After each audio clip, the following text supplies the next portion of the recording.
దానియేలు గ్రంథము 7వ అధ్యాయము. సరే, ఒక రోజున ఏమైంది, రాజైన ఎవరు నెబుకద్నెజరు ఒక కల కన్నాడు. ఒక కల కని ఆ కళను బట్టి ఆయన కలత చెందినాడు, భయపడిపోయినాడు. ఆ కళ అంత భయంకరంగా అతనికి అనిపించింది. భయంతో ఏం చేశాడంటే ఆ కళను మర్చిపోయాడు. లేచాడు, అయ్యో రాత్రి ఏదో ఒక భయంకరమైన కళను నేను కన్నాను, ఆ కళ ఏమై ఉంటుంది అబ్బా అని ఆలోచించసాగాడు. ఆయనకు ఒక ఆలోచన తట్టింది, నేనైతే మర్చిపోయినాను, నా రాజ్యంలో ఎవరున్నారు, మాంత్రికులు, గారడి విద్య వాళ్ళు, వాళ్ళంతా జ్యోతిష్కులు, జాతకం చెప్పేవాళ్ళు, కల్దీయులు, వీళ్ళందరూ ఉన్నారు కదా. వీళ్ళందరూ ఏం చేస్తారబ్బా, వీళ్ళందరినీ పిలిపించుకొని వాళ్ళని అడుగుతాను, నేను రాత్రి ఏం కళను కన్నాను, ఆ కళకు అర్థం ఏంటో చెప్పండి అని వాళ్ళని అడుగుతానని ఆయన ఆ రాజ్యంలో ఉండే వారందరినీ, మాంత్రికులు, కల్దీయులు, జ్యోతిష్కులు, వీళ్ళందరినీ పిలిపించి వాళ్ళ దగ్గర అడుగుతున్నాడు. అయ్యా, నేను ఒక కళ కన్నాను, నాకు ఆ కళభావము తెలుసుకోవాలని నా మనసు కలత చెందుతూ ఉంది అంటే వాళ్ళను, రాజా మాకెంతసేపు, నువ్వు కళను చెప్పు, ఇట్టే చెప్పేస్తాం అర్థం అన్నారు. ఎటు చెప్తారంట, ఇలా చిటికేస్తే చెప్పేస్తాం. ఏమనుకున్నాం మేమంటే మాంత్రికులమయ్యా, జ్యోతిష్కులము, నీ జాతకం అంతా చెప్పగలుగుతాము అన్నట్టు మాట్లాడుతున్నారు వాళ్ళు. రాజు మెల్లగా అంటున్నాడు, అయ్యా కళ ఏదైతే నేను కన్నానో కళను మర్చిపోయినాను. ఇప్పుడు మీరేం చేయాలా, కళను చెప్పాలి, కళ ఒక అర్థం కూడా చెప్పాలి. ఒకవేళ మీరు ఆ కళ అర్థం చెప్పలేదు అనుకో, మిమ్మల్ని చంపేస్తాను, మీతో పాటు మీ కుటుంబంలో ఉన్న వారిని అందరినీ చంపేస్తాను.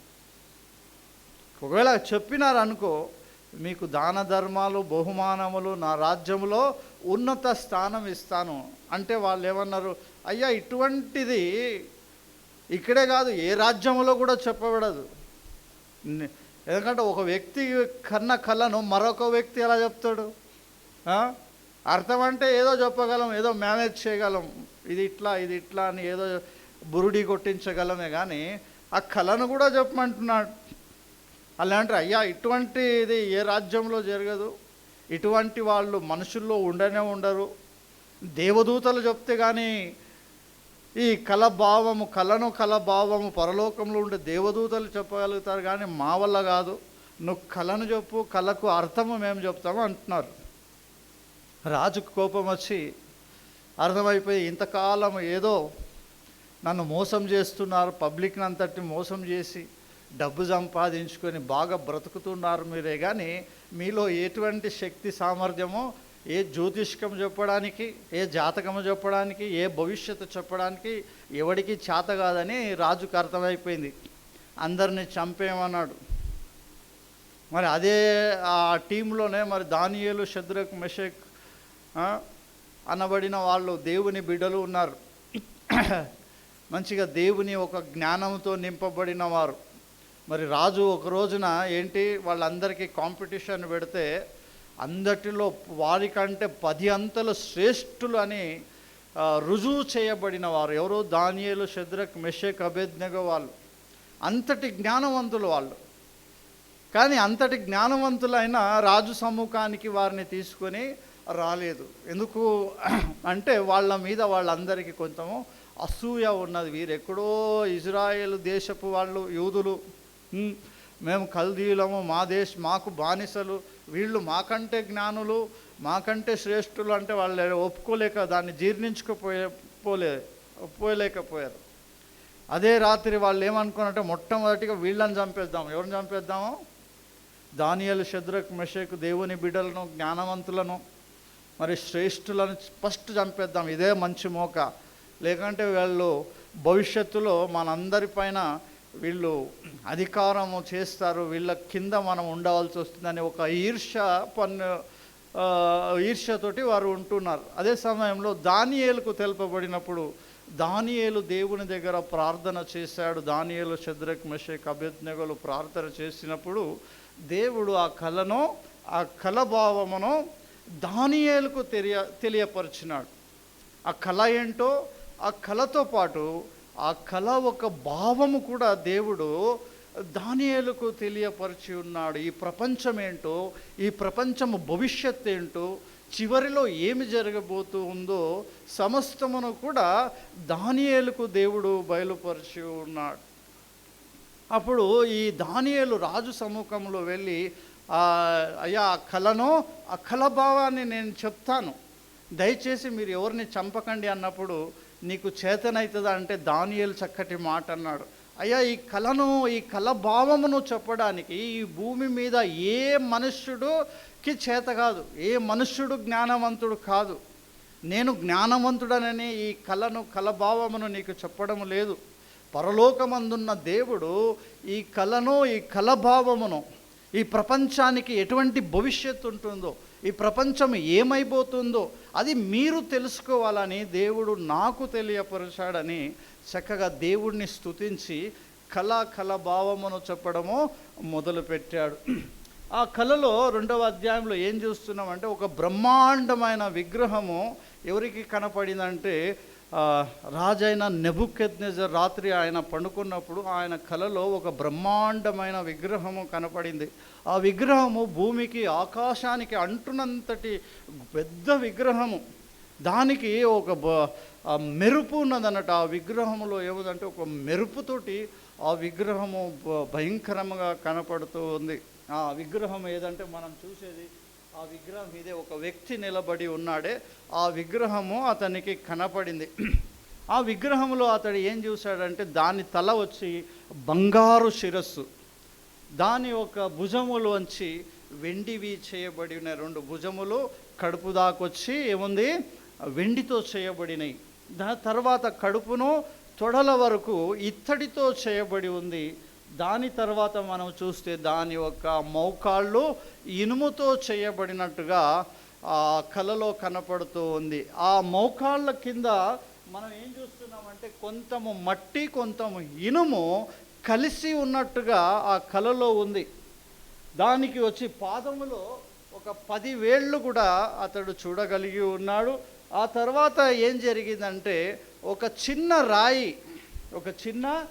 రాయి కనపడుతుంది. ఆ రాయి లేచి ఏం చేసింది, ఆ విగ్రహాన్ని అంతటిని దంచి పొడి చేసింది అన్నట్టు. తర్వాత గాలికి పొట్టు వల్లే ఆ విగ్రహం అంతా కొట్టుకొని పోయింది. తర్వాత ఆ చిన్న రాయి ఏమైందంటే, ఓ పెద్ద భూతలం అంతా, ఈ భూమి అంతా నిండు పెద్ద ఒక పర్వతముగా తయారైనట్టుగా ఆ కళలో కనపడ్డది. ఇది చెప్పినాడు అన్నట్టు దానియేలు, రాజా మీరు చూసిన కళ ఇది, మీకు ఇట్లాంటి విగ్రహం కనబడింది, ఇది పరిస్థితి అని చెప్పి దాని ఒక భావాన్ని చెప్పడము ఆరంభించాడు. దాని భావం ఏమి చెప్పాడంటే, రాజా మీరు చూస్తున్నారు కదా బంగారపు శిరస్సు చూస్తున్నారు కదా, అది ఎవరు కాదు, ఆ బంగారపు శిరస్సు వచ్చి మీరే. దేవుడు ఈ సమస్త ఒక భూమి అంతటిని, ఈ భూమిలో ఉండే ప్రజలను, భూమిలో ఉండే జంతు పక్షులను, సర్వ సంపదను మీ చేతికిచ్చి ఉన్నాడు. పరలోకమందున్న దేవుడు మీకు ఈ ఒక రాజ్యమును, ఈ భూమిని ఇచ్చాడు. ఈ భూమిని అంతటిని పరిపాలించే మహారాజు మీరు, రాజులకు రాజు, ప్రభువులకు ప్రభు అయి ఉన్నారు అని చెప్పాడు. మీ రాజ్యములో ప్రజలంతా సుఖక్షేమముగా ఉంటారు, ఇది ఒక స్వర్ణమయముగా ఉంటుంది అని చెప్పారు. అదే బాబిలోన్ ఎంపైర్ అంటున్నాం. బబులోను ఒక సామ్రాజ్యం ఎప్పుడు వచ్చింది, క్రీస్తు పూర్వం 606 నుంచి క్రీస్తు పూర్వం 536 వరకు, అంటే 70 సంవత్సరములు దేవుడు ఈ భూప్రపంచాన్ని నెబుకద్నెజర్ రాజుకు అప్పగించాడు. దాని తర్వాత ఈ వెండిది ఏదైతే మీరు ఈ 2 చేతులను, ఈ ఉదర భాగాన్ని చూస్తున్నారు కదా, మీ తర్వాత ఎప్పుడు చెప్పినాడు దేవుడు, ఎవరు చెప్పగలరు? ఈ లోకంలో భవిష్యత్తు ఈ జ్యోతిష్కులు ఏం చెప్పలేరు. వాళ్ళు మాయా మంత్రాలు చేసేటోళ్ళు, వాళ్ళు ఉట్టి బురుడి కొట్టించేవాళ్ళు అని ఇప్పుడు మనకు అర్థమైపోయింది ఇంతకుముందే. దేవుడే మన భవిష్యత్తును చెప్పగలిగేవాడు, దేవుడే మనకు ఆధారమైన వాడు. ఈ ప్రపంచంలో సత్యవేద గ్రంథం ఏదైనా సత్యం ఉందంటే కేవలం బైబిల్ గ్రంథంలో మాత్రమే ఉంది. ఇందులో ఏముంది? మన అందరి భవిష్యత్తు, ఈ ప్రపంచపు భవిష్యత్తు ఇందులో ఉంది. కాబట్టి ఆ తర్వాత చెప్పాడు, మీ తర్వాత ఒక రాజ్యం వస్తుంది, అంటే అది మీకంటే కొంచెం తక్కువగా ఉంటుంది, దానికి వెండి భుజములు ఉన్నాయి, ఉదరం ఉంటుంది, అది ఈ ప్రపంచాన్ని ఇద్దరు అన్నట్టు, ఈ భుజములకు రెండు రాజ్యాలు, రెండు వ్యక్తులు కలిసి, లేకుంటే రెండు జాతులు కలిసి ఈ ప్రపంచాన్ని పరిపాలిస్తుంటుంది, మీకంటే కొంచెము తక్కువ అని. అది ఏ రాజ్యం చెప్పారు? మెడో పర్షియన్, ఏమంటారు, మాదీయులు పారసీకుల ఒక రాజ్యము వచ్చింది. మనం చరిత్రలో చదివితే బాబిలోను సామ్రాజ్యం తర్వాత మాదీయులు పారసీకుల ఒక రాజ్యము వచ్చింది. ఈ రాజ్యము ఎన్ని సంవత్సరాలు పరిపాలించిందంటే 206 సంవత్సరాలు ఈ భూమిని పరిపాలించింది. ఏమండి, 536 నుంచి 330 వరకు 206 సంవత్సరాలు ఈ భూమిని పరిపాలించింది. దాని తర్వాత మనం ఏదైతే చూస్తామో దాని కడుపు ఉదరము నుంచి తొడభాగం వరకు ఇత్తడితో చేయబడి ఉంది. ఏంటంటే ఇత్తడితో చేయబడి ఉంది. ఆ ఇత్తడి వచ్చి దేనికి సాదృశ్యం అంటే, అది కొంచెం ఈ రెండు లోహాల్లో బంగారం కొంచెం చాలా మెతక, వెండి మెతక, కానీ ఇత్తడి ఎటువంటిదంటే కొంచెము కఠినమైనది, కఠోరమైనది. ఏంటండి, మనము వంట వండడానికి అంత ఇత్తడి పాత్రలు వాడతారు. ఎందుకు వాడతారు? అది కొంత వేడిని కూడా తట్టుకోగలుగుతుంది అన్నట్టు, చాలా స్ట్రాంగ్ అన్నట్టు. ఈ రెండు రాజ్యాల తర్వాత ఒక గొప్ప రాజ్యం వస్తుంది, అది చాలా బలమైన రాజ్యం వస్తుంది అని చెప్పాడు. అది గ్రీకుల రాజ్యం. ఆ రాజ్యాన్ని ఎవరు స్థాపించారు? అలెగ్జాండర్ వాళ్ళ తండ్రి ఫిలిప్పు స్థాపించాడు.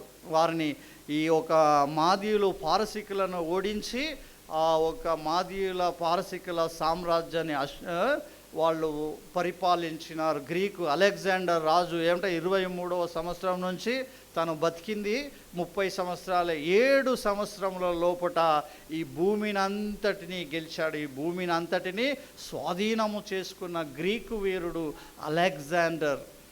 చాలా కఠినాతి కఠినుడు, క్రూరాతి క్రూరుడు. తన కత్తి చేత ఈ ప్రపంచాన్ని గెలిచినాడు.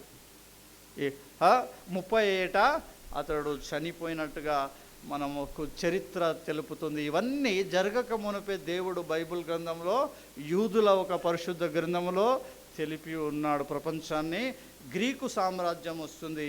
ఈ రాజ్యము దరిదాపు ఇది కూడా 300 సంవత్సరాలు నిలిచి ఉంది. అలెగ్జాండర్ చనిపోయిన తర్వాత తన ఒక 4 కమాండర్స్ ఆ రాజ్యాన్ని పంచుకొని పరిపాలించారు. ఇప్పుడు ఈ 4వ రాజ్యాన్ని గురించి చెప్పాడు. 4వది ఏంటంటే, ఈ ఒక మౌకాళ్ళు వచ్చి ఇనుముతో చేయబడినాయి, ఇనుముతో చేయబడ్డాయి. ఇనుము వీటి ఇత్తడి కంటే కూడా కొంచెము కఠినముగా ఉంటుంది.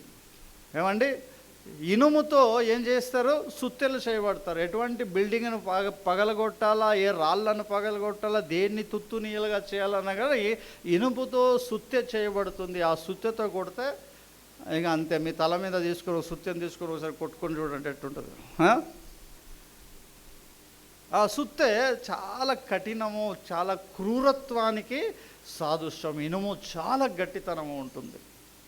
కనుక ఈ రాజ్యము తర్వాత ఒక రాజ్యము చాలా కఠినమైన రాజ్యము, క్రూరత్వానికి సాదృశ్యముగా ఉంటుంది. ఈ రాజ్యము ఇది రోమా సామ్రాజ్యం. గ్రీకుల రాజ్యం అయిపోయిన తర్వాత ఈ ప్రపంచాన్ని పరిపాలించేది ఏ రాజ్యము? రోమా సామ్రాజ్యము. ఈ రోమా సామ్రాజ్యం ఏం చేసింది? ఆ రోమా సామ్రాజ్యములోనే ఆ రోమం పరిపాలిస్తున్నప్పుడే ఈ భూమి పైన ప్రేమామయుడు పరలోకపు అధిపతి, పరలోకాన్ని పాలించే క్రీస్తు పుట్టినాడు.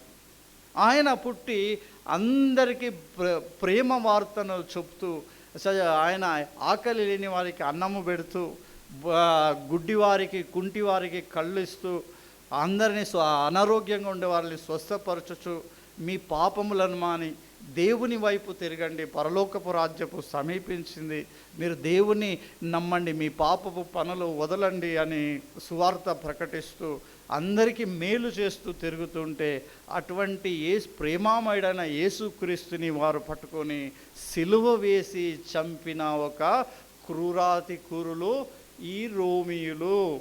ఏమండి, ఇది వీళ్ళే ఇంపార్టెంట్. ఆ పై 3 రాజ్యాలు వదిలేసేయండి. మనం ఈరోజు టాపిక్ అంతా ఇక్కడ నుంచే ఈ రోమా సామ్రాజ్యం నుంచే మన టాపిక్ అంతా. వీళ్ళు చాలా భయంకరులు, క్రూరాతి క్రూరులుగా మరి తెలియపరచబడ్డది బైబిల్ గ్రంథంలో. దాని తర్వాత ఒక సామ్రాజ్యాన్ని మనం చూస్తున్నాము. అది ఏంటంటే కొంచెము మట్టి ఒక ఇనుము కలిసి ఉంది. అది ప్రస్తుతము మనమున్న కాలానికి సూచిస్తుంది. ప్రస్తుతము మనమున్న కాలం ఏంటంటే ప్రజాతంత్రం అంటాం, ప్రజలు, లేకపోతే డెమోక్రసీ అంటూ ఉన్నాం. ఈ ఒక పరిపాలన ఎట్లుంటుందంటే ఇది మనుష్యులు, సాధారణమైన మనుష్యులు, అధికారులు కలిసి పరిపాలిస్తారు అన్నట్టు. ఎట్లంటే ఇప్పుడు అధికారుల చేతిలో అధికారం ఉండదు, మొత్తం అధికారం ప్రజల చేతిలో కూడా ఉండదు. ఒక అధికారి కావాలి, ఈ ఒక మన స్టేట్కి ఒక సీఎం కావాలి అంటే ఏం చేయాలి? మనం అందరం కలిసి ఎన్నుకుంటే ఒక సీఎం తయారవుతాడు. వాడు 5 సంవత్సరాలు మనల్ని పరిపాలిస్తాడు. వాని ఒక పరిపాలన మనకు నచ్చలేదనుకో, 5 సంవత్సరాల తర్వాత చాలా నువ్వు అక్కర్లేదని మనము వాడిని దించేసి ఇంకొక సీఎంను ఎంచుకునే అధికారము మనకు అండి. అందుకే ఇది మట్టితోనూ ఇనుముతోనూ మిళితంగా చూపెట్టారు. ఇది అధికారులది కాదు, మనుషులది కాదు. ఇది బలహీనముగా ఉంటుంది, ఒకరికొకరు పొసుగక ఉంటాం అన్నట్టు. అధికారులు అంటే మనకు పడదు, మనమంటే వాళ్ళకు పడదు. వాళ్ళు కంప్లీట్గా మనకు మేలు చేయరు, మనం కంప్లీట్గా వాళ్లకు సపోర్టు చెయ్యవు. భిన్నముగా ఉంటుంది. కొన్నిసార్లు చూసాం మనం, ఎన్ని మేళ్ళు చేసినా మనం ఏం చేస్తాం, అరే వీడు వద్దులే ఇంకొక ఛాన్స్ ఇంకొకరికి ఇద్దామని మనం ఇస్తూ ఉంటాం. కాబట్టి ఈ రాజ్యాన్ని ఎప్పుడు చూపించాడు? ఎప్పుడు ఈ రాజ్యం వచ్చింది? క్రీస్తు పూర్వము 1000 సంవత్సరాలు కాదు, 1200-1300 సంవత్సరాలకు మునుపు జరిగిన 1500 సంవత్సరాల మునుపు జరిగిన విషయాలు. మునుపువే దేవుడు ఈ నేటి ఒక భవిష్యత్తును చెప్పాడు. ఈ రోజుల్లో మానవులమైన మనం ఉండే పరిస్థితిని అప్పుడు ఎప్పుడు అంటే 3500 సంవత్సరాలు మునుపే ఏం చేశాడు? దానియేలుకు దేవుడు మన భవిష్యత్తును తెలియపరిచి ఉన్నాడు. తర్వాత మనం ఏం చూసామంటే ఈ 10,000 అది తర్వాత నెక్స్ట్ నేను చెప్తాను. 10,000 చూపెట్టాడు. తర్వాత ఈ రాయి ఏం చేసేదంటే ఈ విగ్రహాన్ని అంతటిని దంచి పొడి చేసింది. ఈ రాయి తనంతటికి తను పైకి లేచి ఏం చేసింది?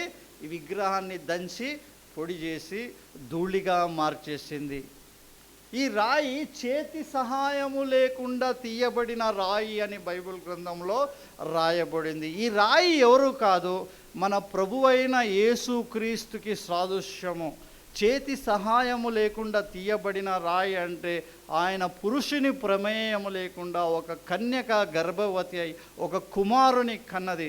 ఆ కుమారుడు యేసుక్రీస్తు ప్రభు. పురుషుడు ప్రమేయము లేకుండా పుట్టిన యేసుక్రీస్తుని సూచిస్తుంది. తర్వాత రాబోవు ఒక రాజ్యము గురించి చూపెడుతుంది. ఈ మొత్తం ప్రపంచాన్ని పరిపాలించబోయే రాజ్యము ఎవరి రాజ్యము? యేసుక్రీస్తు రాజ్యము రాబోతుంది. ఆయన ముందుండే విగ్రహాన్ని అంతటి ఆయన పరిపాలన ముందు ఏ ఒక రాజ్యము పనికి రాదండి. ఆయన గొప్ప రాజ్యాన్ని స్థాపించబోతున్నాడు. అది దంచి ఆ రాయి ఏమైందంటే భూతలం అంతా పెద్దగా అయిపోయిందంట. అంటే ఈ ప్రపంచాన్ని అంతటినీ యేసుక్రీస్తు పరిపాలించబోతూ ఉన్నాడు. ఒక పరలోకం నుంచి ఒక వ్యక్తి వస్తాడు, ఆయన దీన్ని పరిపాలించబోతూ ఉన్నాడని దానియేలుకు దేవుడు బయలుపరిచి ఉన్నాడు.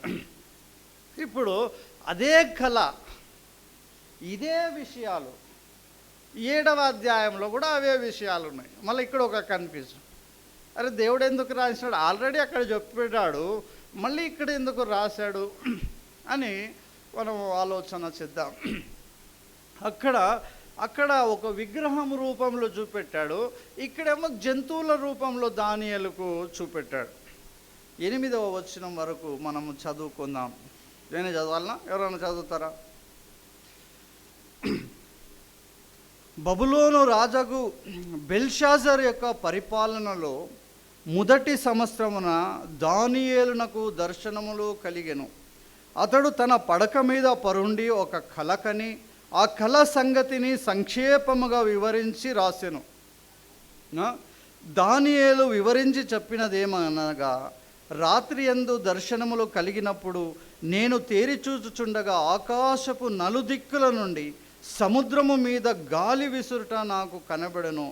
అప్పుడు 4 మిక్కిలి గొప్ప జంతువులు మహాసముద్రములో నుండి పైకెక్కెను. మహాసముద్రం అంటే ఈ భూజనులకు సాదృశ్యం, అంటే జనులలో నుంచే వస్తారన్నట్టు. ఈ 4 జంతువులు అంటే 4 రాజ్యాలు అన్నట్టు. 4 రాజ్యాలు, ఇవే రాజ్యాలు. ఆ బంగారము, వెండి, ఇత్తడి, ఇనుమును చూస్తున్నాం కదా, ఈ రాజ్యాలు అన్నట్టు. లేకుంటే వాటిని పరిపాలించబోయే రాజులకు సూచనగా ఉంది. 4 జంతువులు 4 రాజులకు లేక 4 రాజ్యాలకు సూచనగా ఉందని గుర్తుపెట్టుకోండి. 4 జంతువులు వచ్చినాయంట. ఆ జంతువులు ఒకదానికొకటి భిన్నములై ఉండెను. మొదటిది సింహమును పోలినది, కానీ దానికి పక్షిరాజు రెక్కల వంటి రెక్కలుండెను. ఏంటంట? మొదటిది ఎట్లుందంట? సింహమును పోలి ఉందంట. ఏదండి? సింహము దేనికి రాజు? అది అడవికంతా రాజు. దాని గర్జన ఎట్లుంటుంది? దానికి ఏమున్నాయంట? 2 రెక్కలు ఉన్నాయి. రెక్కలు దేనికంటే వేగానికి సూచన అంట. తొందరగా పక్షి ఎంత స్పీడ్గా ఎగరగలదండి? పక్షి కొన్ని సెకండ్స్లో అది ఎంతో దూరము వెళ్ళిపోతూ ఉంటుంది. వేగానికి సూచనగా ఉంది. దేవుడు ఏం చేశాడంటే, దేవుడే ఏం చేశాడు? నెబుకద్నెజర్కు ఈ భూలోకాన్ని అప్పగించాడు. భూలోకాన్నే కాదు, తన సొంత ప్రజలు ఇశ్రాయేలీలను కూడా ఆయన ఆ రాజుకు సరెండర్ చేసేశారు. ఎందుకు చేశారు? మనలాగానే వాళ్ళు మాట వినలేదు, దేవుని మాట. టైంకి రండి అయ్యా అంటే మాకు ఇష్టం వచ్చినప్పుడు వస్తాం. నీకు కావాలేంది? పైసలు కావాలా? పైసలు ఇస్తాంలే. మా ఇష్టం వచ్చినట్లు ఆరాధిస్తామయ్యా, మాకు ఇష్టం వచ్చినట్టు చేసుకుంటాం, మేము ఒక సిలువను చేసుకొని ముక్కుతామన్నారు. దేవుడిని విడిచిపెట్టి విగ్రహముల వైపు తిరిగారు. సజీవుడైన దేవుడు వారికి ఉండగా వారు బొమ్మలు చేసుకొని మొక్కడం ఆరంభించారు. దేవునికి కోపం వచ్చింది. ఈ ప్రజలు అంతేకాకుండా వారి నైతిక విలువలు కూడా పడిపోయినాయి. జనాలను ప్రేమించడం లేదు, అబద్ధాలు మాట్లాడడము, ద్వేషించడము, లాక్కోవడము, దొంగతనం చేయడము, వ్యభిచారం, ఇవన్నీ ఈజీగా అయిపోయినాయి. వాళ్ళు యూదులకు పరిశుద్ధంగా దేవుని ప్రజలుగా పవిత్రంగా బ్రతకవలసిన వారు వారి క్రియలను వారు చెడిపేసుకున్నారు. ఈ రోజుల్లో కూడా క్రైస్తవ సమాజం అదే విధంగా ఉంటూ ఉంది. చర్చిలో క్రైస్తవులము, బయట ఇక మన ఇష్టం వచ్చినట్టు ప్రవర్తిస్తున్నాం. జాగ్రత్త ప్రభువునందు ప్రియులారా. వాళ్ళను అప్పగించిన దేవుడు వాళ్ళను నెబుకద్నెజర్కి అప్పగించాడు. మనం కూడా అలాగే బ్రతుకుతే మనల్ని సాతానుకు, రాబో ఒక యాంటీ క్రైస్ట్కి, సాతానుకు అప్పగిస్తాడు. జాగ్రత్త.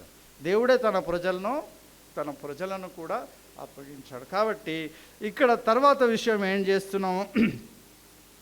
రెక్కలుండెను, నేను చేచుచుండగా దాని రెక్కలు తీయబడినవి గనుక మనుష్యుని వలె అది పాదములు పెట్టుకుని నేలపైన నిలవబడెను, మరియు మానవ వంటి మనస్సు దానికి ఇయ్యబడెను. ఇక్కడ ఏంటంటే ఈ రాజు కొంచెం గర్వించినాడు. మనం వేరే అధ్యాయాలు చదివినప్పుడు ఈ నెబుకద్నెజర్ ఏమనుకున్నాడు? దేవుడిని మహిమపరచరా. దేవుడు అప్పగిస్తే నాకు వచ్చింది, ఈ భూలోకం అంతటిని దేవుడు నాకు ఇచ్చాడు, ఈ ప్రజలను నాకు సరెండర్ చేశాడు, ఆయన ఎంత గొప్పవాడని దేవుడిని స్తుతించలే. నా బలము, నేను సంపాదించినది ఖడ్గంతో నాది, ఎంత రాజ్యం రా అని అనుకున్నాడంట మనసులో. దేవుడు ఏం చేస్తున్న, బిడ్డ నేను నీకు ఇస్తే నాది అంటవా అని ఏం చేశాడంట? ఒక చిన్న రోగం పెట్టాడు ఆయనకు. ఆ రోగం పేరేమో ఉందండి, చెప్తా, అది కూడా చెప్తా. బోన్త్రోపీ మోనోమానియా అంట. ఏం రోగము? బోన్త్రోపీ మోనోమానియా అంట. మనిషికి ఆ రోగం చూస్తే అని నేను మానవుడిని అనే మర్చిపోతాడంట. నేను ఒక పశువుని, ఆవుని అని పోయి గడ్డి మేస్తాడంట. అటువంటి రోగము ఈ ఒక నెబుకద్నెజర్కి నిజంగా ఉందంట. అది ఒక రోగం అనేది. అట్లాంటి దాన్ని ఇచ్చాడు. నువ్వు ఇట్టు చేస్తావా బిడ్డ, నువ్వు నీదా ఇది అంటే ఆయనకు ఆ రోగం వస్తే అతడు పశువులాగా ప్రవర్తించడం ఆరంభించినప్పుడు ఏం చేశారు? తన ప్రజలే తనను కొట్టి తరిమేశారంట. తరివేస్తే అడవిలో పోయి ఎట్లా ఒక పశువులాగా గడ్డి తినుకుంటూ 7 సంవత్సరాలు బతికాట. బుద్ధి వచ్చే వరకు. తర్వాత అయ్యో దేవా, నేను ఎంత తప్పు చేశానో, నీవు సమస్తమును నాకు అప్పగిస్తే నాది అనుకున్నాను, నన్ను క్షమించని తన మనసులో పుట్టే వరకు 7 సంవత్సరాలు గడ్డి తినిపించినాడు. ఎవరిని? ప్రపంచాన్ని పరిపాలించిన నెబుకద్నెజరు రాజుని. మేము అనుకుంటాం దేవుడు అంటే ఎప్పుడు ప్రేమమయుడు, క్షమించేవాడు, ఏం చెయ్యట్లే, నడిచిపోతుందిలే, దేవుడు చూసినట్టు ఉంటాడులే అని మనం అనుకుంటూ ఉంటాం. కానీ ఆయనకు ఏంటంట, ఆయన తలుచుకుంటే గడ్డి కాదు కదా, మట్టిని కూడా తినిపిస్తాడు. నీతో జాగ్రత్త. ఇక అటువంటి రాజుకే గడ్డి తినిపించినాడు. తర్వాత రాజ్యము దేన్ని పోలి ఉందంట? గట్టిగా చదవండి. రెండవ జంతువు ఎలుగుబంటిని పోలి ఉన్నది. అది ఒక పార్శ్వము మీద పండుకొని తన నోట పండ్ల మధ్య 3 పక్కటెముకలను పట్టుకొని ఉన్నది. రెండవ రాజ్యము దేన్ని చూపించారు? మెడో పర్షియన్ అని చూపించారు. పారసికల రాజ్యం వచ్చింది. అది ఎలుగుబంటిని ఇక్కడ, అక్కడేమో వెండితో చూపించాడు, ఇక్కడేమో ఎలుగుబంటితో చూపిస్తూ ఉన్నాడు. ఈ ఎలుగుబంటి ఏం చేసేదంట? 3 పక్కటెముకలు. ఆ కాలంలో గొప్ప రాజ్యములు అష్షూరు సామ్రాజ్యము, ఐగుప్తు సామ్రాజ్యము, ఇంకొకటి బబులోను సామ్రాజ్యం, గొప్ప సామ్రాజ్యాలు ఆ కాలంలో ఉండేవి. ఈ 3టిని ఓడించి అది ఏమైపోయింది? ఉనికిలోకి వచ్చింది అన్నట్టు. ఏది అది? వెండితో పోల్చబడినది. ఈ రెండవ జంతువు ఏంది? ఇది చిరుతపులి కాదు, ఎలుగుబంటి. ఎలుగుబంటితో పోల్చబడింది. ఇక్కడ ఉన్న చూడండి, ఇది ఎలుగుబంటి, ఇదేమో ఇత్తడితో పోల్చబడ్డది. మూడవ రాజ్యము చిరుతపులి, ఇది ఇత్తడితో పోల్చబడ్డది. గ్రీకుల సామ్రాజ్యం అని చెప్పాను అండి. గ్రీకుల సామ్రాజ్యం. గ్రీకుల సామ్రాజ్యం చదవండి. అది మూడోది. అటు పిమ్మట చిరుతపులిని పోలిన మరి ఒక జంతువును చూచి తిని, దాని వీపున పక్షి రెక్కల వంటి 4 రెక్కలుండెను, దానికి 4 తలలుండెను, దానికి ఆధిపత్యం ఇయ్యబడెను. పిమ్మట రాత్రి యందు చాలమ్మా, ఇక్కడ ఆగుదాం. ఇది మూడవ జంతువు. ఈ మూడవ జంతువు చిరుతపులిని పోలి ఉన్నది. ఈ చిరుతపులి అంటేనే చాలా వేగంగా పరిగెడుతుంది. దాని యొక్క వేగం చూడాల, 80 కిలోమీటర్ల స్పీడ్లో పరిగెత్తగలుగుతుంటుంది. ఆల్రెడీ అంత వేగం, అంత బలం ఉంటుంది ఆ చిరుతపులి జంతువుకి. మళ్ళీ దానికి ఏమున్నాయి? 4 రెక్కలు ఉన్నాయంట. 4 రెక్కలు అంటే దాని స్పీడ్ ఎంత అయింది? డబుల్ త్రిబుల్ అయిపోయింది. 7 సంవత్సరంలో చెప్పాను కదా, అలెగ్జాండర్కి 23వ సంవత్సరంలో అధికారంలోకి వచ్చాడు, కత్తి పట్టాడు. ఈ 7 సంవత్సరంలో మొత్తం ప్రపంచాన్ని జయించి పడేశాడు. తర్వాత ఏడుస్తున్నాడు అంటే ఇంకా నేను యుద్ధం చేసి గెలవడానికి రాజ్యాలు లేవని ఏడ్చినాడు. అంత స్పీడ్ అన్నట్టు. అందుకే 4 రెక్కలతో చూపించారు. 30 ఏట చచ్చిపోయాడు. ఒక చిన్న దోమ కుట్టింది అన్నట్టు. గర్వము, మానవుల ఒక గర్వము దేవుడు చూసి సంతోషించేవాడు కాదు. చాలాసార్లు అనుకుంటాం, వీడు నన్ను మోసం చేస్తున్నాడు, ఇంత గర్వంగా ఉన్నాడు. అని చాలాసార్లు అనుకుంటూ ఉన్నాం. వీడు బాగా వరదిల్లుతూ ఉన్నాడు. దేవుడు చూస్తూ ఉంటాడు, టైం ఇస్తాడు దేవుడు. మార్రా బిడ్డ, మార్రా నాన్న, వద్దురా అలా చేయకరా, కొంచెం మార్చుకో, మనసు మార్చుకో, కొంచెం అణిగి మెణిగి ఉండు, ఇతరులను ప్రేమించు, దయ చూపించుట. నేను ఇట్నే ఉంటా అంటే ఏం చేస్తాడు దేవుడు? దోమకు ఆర్డర్ ఇస్తాడు అన్నట్టు. ఏమండి, దేనికి ఆర్డర్ ఇస్తాడు? దోమకు ఆర్డర్ ఇస్తాడు. ఆ దోమ ఎటువంటి దోమ ఉంటుంది? డెంగీ దోమ ఉంటుంది. ఈ కాలంలో ట్రీట్మెంట్స్ ఉన్నాయి, అందరూ బతికి బట్ట కడుతున్నారు. కానీ ఆ కాలంలో అలెగ్జాండర్ టైంలో ట్రీట్మెంట్ కూడా లేదు. తనకు తెలియదు, డాక్టర్స్ ఉన్నారు, వైద్యం ఉన్నది, కానీ ఈ డెంగీ రోగానికి మందు లేదు. దోమ కాటుకు గర్వించినాడు కదా, మొత్తం ప్రపంచమే దోమతో చచ్చిపోయినాడు. దానికి తర్వాత ఏమొచ్చాయి? 4 తలలు ఉన్నాయంట. అబ్బా, ఆ చిరుత పులికి 4 తలలు. తన ఒక 4 కమాండర్ని సూచిస్తుందంట. ఈ అలెగ్జాండర్ చనిపోయిన తర్వాత ఆ రాజ్యం 4గా విడిపోయింది. 4 సైన్యాధిపతులు ఆ రాజ్యాన్ని పంచుకున్నట్టుగా చరిత్ర చెప్తుంది. బైబులే కాదు, చరిత్ర కూడా చెప్తుంది. ఇప్పుడు వద్దాం. ఇప్పుడు ఎక్కడ వద్దాము? ఇప్పుడు ఇంపార్టెంట్ అన్నట్టు. తర్వాత ఈ కళలో ఈ కింది భాగాన్ని ఏమి వివరించలే. ఈ మానవుల ఒక ప్రభుత్వము గురించి వివరించలేదు. ఇక్కడ ఈ 4వ జంతువు గురించి చెప్తున్నాడు. 4వ జంతువు గురించి చెప్పమా.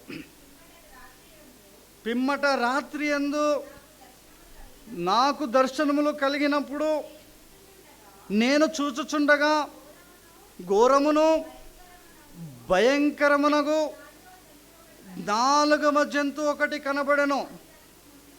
అది తనకు ముందుగా నుండిన ఇతర జంతువులకు భిన్నమైంది. ఆ జంతువు ఎట్లుంది? మరొక 4వ జంతువును చూస్తున్నాడు. అది చాలా ఘోరంగా కనబడుతుంది, చాలా భయంకరంగా ఆ జంతువు కనబడుతుంది. అది ఇతరుల జంతువులకు భిన్నంగా కనబడుతుంది. అది మహాబల మహాత్యములు గలది. దానికి పెద్ద ఇనుప దంతములు 10 కొమ్ములు నుండెను. అది సమస్తమును భక్షించుచు తుత్తునీలుగా చేయుచు మిగిలిన దాన్ని కాళ్ళ కింద అణగదొక్కుచుండెను. నేను ఈ కొమ్ములను కనిపెట్టగా ఒక చిన్న కొమ్ము వాటి మధ్యను లేచెను. దానికి స్థలమిచ్చుటకై ఆ కొమ్ములలో 3 పెరికి వేయబడినవి. ఈ కొమ్మునకు మానవుల కన్నుల వంటి కన్నులను, గర్వముగా మాటలాడు నోరును ఉండెను. ఏంటండి, వివరించాలా? అర్థమైంది పెద్ద. 4వ జంతువు భయంకరమైంది, అది భిన్నమైంది. దానికి ఇనుప దంతాలు ఉన్నాయి. ఏమున్నాయి? దానికి 10 కొమ్ములు ఉన్నాయి. 10 కొమ్ముల్లో 3 పెరికి వేయబడ్డాయి. మరొక కొమ్ము పుట్టింది. ఆ భయంకరమైన జంతువు ఇక్కడ కనపడుతుంది. ఫోటో సరిగ్గా కనపడతలేదు, మీరు గూగుల్లో తర్వాత కొట్టుకోండి, అది వచ్చేస్తుంది, మీకు కనపడుతుంది. అది మహాబలం కలిదంట. దాని ముంగట ఏ రాజ్యము నిలవలేదు, ఏ జంతువు కూడా దాని ముంగట నిలవబడలేదు. దానికి మహాగర్వం ఉందంట. అది మాట్లాడుచు సమస్తమును పట్టుకొని తన కాళ్ళ కింద వేసి తొక్కుతుందంట ఆ జంతువు. ఏమండి, ఆ జంతువులో నుంచి 10 కొమ్ములు పుట్టుకొచ్చినాయని మీరు గుర్తుపెట్టుకోవాలి. ఇక్కడ ఉన్నది అంత తిరకాసు అంతా. ఏమండి, ఒక దాని గురించి కొంచెము దానియేలు కూడా అర్థం కాల. ఆ 3 జంతువుల గురించి దానియేలుకి అర్థమైంది. ప్రభువా, ఇంతకుముందు నెబుకద్నెజరుకు తెలిపిన కళలో ఆ 3 రాజ్యాలు నాకు అర్థమైనాయి, కానీ ఇప్పుడు ఈ భిన్నముగా ఉండే జంతువు ఏంటి, దానికి 10 కొమ్ములు ఏంటి, 3 పెరికి వేయబడడం ఏంది, అది అంత భయంకరంగా ఎందుకు ఉంది అని అతడు దేవుడిని అడుగుతూ ఉన్నాడు. 17వ వచనం నుంచి చూడమా. ఎట్లనగా ఈ మహాజంతువులు 4 ఉండి లోకమందు ప్రభుత్వము చేయబో 4 రాజులను సూచించింది. ఇంతవరకు నేను మొత్తుకుంది అదే. ఏంటంట, ఈ 4 జంతువులు 4 రాజులను సూచిస్తూ ఉంది. అయితే మహోన్నతుని పరిశుద్ధులే రాజ్యాధికారము నొందుదురు. వారు యుగ యుగములు యుగాంతముల వరకు రాజ్యమేలుదురు. ఇనుపదంతములను ఇత్తడి గోళ్లను గల ఆ 4వ జంతు సంగతి ఏమైనదని నేను తెలుసుకున్న గోరితిని, అది ఎన్నటికిను భిన్నమును మిగుల భయంకరమునై సమస్తమును పగలగొట్టుచు మింగుచు మిగిలిన దానిని కాళ్ళ కింద అనగద్రొక్కుచుండెను. ఆ జంతువు ఒక బలము, శౌర్యము, దాని యొక్క పవరు ఎట్లున్నదో చూడండి. ఆ జంతువు గురించి తర్వాత చెప్తాను, కానీ చూడండి ఇక్కడ మరి, ఎందుకంటే మొత్తం వివరించాలంటే మరి చాలా టైం పడుతుంది కాబట్టి ఫాస్ట్గా వెళదాము. మరియు దాని తలపైన ఏమన్నాయి? 10 కొమ్ములు ఉన్నాయంట. దానికి ఎన్ని కొమ్ములు ఉంటాయి జంతువులకు? ఒకటి ఉంటుంది, మా అంటే 2 ఉంటాయి, 2 ఉంటాయి కామన్గా. కానీ ఈ జంతువుకు 10 కొమ్ములు ఉన్నాయి. వాటి మధ్య నుండి పెరిగి 3 కొమ్ములను కొట్టివేసి కన్నులను గర్వముగా మాటలాడు నోరును గల ఆ వేరగు కొమ్ము సంగతియు, అనగా దాని కడమ కొమ్ముల కంటే బలము కలిగిన ఆ కొమ్ము సంగతి విచారించి తిని. ఏమన్నా? ఒక చిన్న కొమ్ము పుట్టిందంట. 10 కొమ్ములకు మధ్యలో ఒక చిన్న కొమ్ము పుడితే ఆ కొమ్ము కొరకు 3 కొమ్ములు పెరికేశారంట. ఆ చిన్న కొమ్ము అంటే ఎట్లుందంట? చిన్న కొమ్మే, కానీ మిగిలిన కొమ్ముల కంటే కూడా చాలా బలముగా ఉందంట. ఈ కొమ్ము ఏం చేస్తుందంట? పరిశుద్ధులతో యుద్ధము చేయొచ్చు వారిని గెలుచున్నదాయను. ఎవరితో యుద్ధం చేస్తుంది ఇది? పరిశుద్ధులు. ఈ పరిశుద్ధులు ఎవరు? ఈ పరిశుద్ధులు మనం కాదు. ఈ పరిశుద్ధులు ఇజ్రాయేలీయులు. గుర్తుపెట్టుకోండి, ఎవరు? దేవుని ప్రజలైన ఇజ్రాయేలీయులు అని గుర్తుపెట్టుకోండి. ఆ తర్వాత ఏం చూస్తాము? ఆ మహావృద్ధుడు వచ్చి మహోన్నతిని పరిశుద్ధుల విషయంలో తీర్పు తీర్చు వరకు అలాగూ జరుగును. కానీ సమయం వచ్చినప్పుడు ఆ పరిశుద్ధులు రాజ్యము నేలుదురు సంగతి నేను గ్రహించి తిని, నేను అడిగిన దానికి ఆ పరిచారకుడు ఈలాగూ చెప్పాను. ఆ 4వ జంతువు లోకములో తక్కిన 3 రాజ్యమునకు భిన్నముగా 4వ రాజ్యమును సూచించుచున్నది. అది సమస్తమును అణగద్రొక్కుచు పగలగొట్టుచు లోకమంతయు భక్షించును. ఆ 10 కొమ్ములు ఆ రాజ్యము నుండి పుట్టబోవు 10 రాజులను సూచించుచున్నది. కడపటి ముందుగా ఉన్న రాజులకు భిన్నముగా మరి ఒక రాజు పుట్టి ఆ 3 రాజులను పడద్రోయును. ఆ రాజు మహోన్నతునికి విరోధముగా మాటలాడుచు మహోన్నతుని భక్తులను నలగగొట్టును. అతడు పండుగ కాలములను న్యాయ పద్ధతులను నివారణ చేయు బూనుకొనును. వారు ఒక కాలములు అర్ధకాలములు అతని వశమున నుంచబడుదురు. ఇక్కడ సింపుల్గా మనం మాట్లాడుకోవాలంటే 4వ జంతువునే చూపిస్తూ ఉన్నాడు. ఈ 4వ జంతువు లేక ఈ ఒక మోకాళ్ళ దగ్గర ఇనుమును మనం చూసాము. ఈ 4వ జంతువు ఏమనుకున్నామో రోమా సామ్రాజ్యం అని మనకు తెలిసిపోయింది. ఏం సామ్రాజ్యమో? రోమా సామ్రాజ్యం. ఇప్పుడు ఉందా రోమా సామ్రాజ్యం? ఇప్పుడు ఉనికిలో ఉందా? ఏదండి? ఇప్పుడు ఉనికిలో లేదు రోమా సామ్రాజ్యం. మొత్తం ప్రపంచాన్ని మరి అంత్యకాలంలో మరి ఆ రోమా సామ్రాజ్యంలో నుంచే ఈ ఒక యాంటీ క్రైస్ట్ మొత్తాన్ని ప్రపంచాన్ని పరిపాలించబోవాడు రాబోతున్నాడని దేవుడు ఇక్కడ రాయించినాడు. ఉందా రోమా సామ్రాజ్యం? ఇప్పుడు మనకు కనబడతలేదు. ఈ రోమా సామ్రాజ్యము బ్యాక్గ్రౌండ్గా పనిచేస్తుందంట. ఏమండి? తెర వెనుక పనులు చేస్తుంది. ఇది చాలా భయంకరమైన సామ్రాజ్యం. ఇది మొత్తం అంతం కాలే. ఇప్పుడు మనము ఆరాధిస్తాం, ప్రజల్లో నాటుకొని పోయింది ఈ రోమా సామ్రాజ్యము. ఇప్పుడు ఈ రోమన్ క్యాథలిక్ చర్చెస్ అంటాం, రోమన్ క్యాథలిక్. ఇది ఏంది? ఇది రోమా సామ్రాజ్యపు శాఖ. ఏంది? రోమా సామ్రాజ్యపు శాఖనే మొత్తం ప్రపంచంలో నాటుకొని పోయింది. ఇది సూపర్ పవర్ కలిగి ఉన్నది. ఇది మతపర్యంగా చాలా పవర్. ఏమండి? మరి రోమా నగరము, వాటికన్ సిటీ, దానికి ఉండే పోపు ఎట్లాంటి వాళ్ళు? మామూలు మనలాంటి వాళ్ళ? చాలా సూపర్ పవర్ కలిగిన వాళ్ళు. సరే అని మీరు తెలుసుకోండి. ఇప్పుడు ఈ రోమా సామ్రాజ్యం ఎక్కడ వెళ్ళిపోయింది? యూరోపు దేశాల్లో మిళితమైపోయింది. ఎక్కడ మిళితమైంది? యూరోపియన్ దేశాల్లో మిళితమైపోయింది. ఇప్పుడు మనం ప్రజెంట్ నడుస్తున్న పరిస్థితులను చూద్దాం. ప్రజెంట్గా ఏం జరుగుతుంది ప్రపంచంలో? ఒక రష్యా అనే ఒక పెద్ద దేశానికి, ఒక యుక్రెయిన్ అనే చిన్న దేశానికి యుద్ధము జరుగుతుంది. ఏమండి, ప్రపంచంలో సూపర్ పవర్ దేశాలు ఏది? అమెరికా, తర్వాత రష్యా అంటారు. ఎటువంటి దేశాలు ఇవి? సూపర్ పవర్ అన్నట్టు. వీటిని ఎవరు ఓడించలేరు, అంత గొప్ప దేశాలు ఇవి, మామూలు దేశాలు కాదు రష్యా అంటే. ఈ రష్యాకు యుక్రెయిన్కి యుద్ధం స్టార్ట్ అయింది. ఏమనుకున్నాడు పుతిన్? ఏమన్నాడు?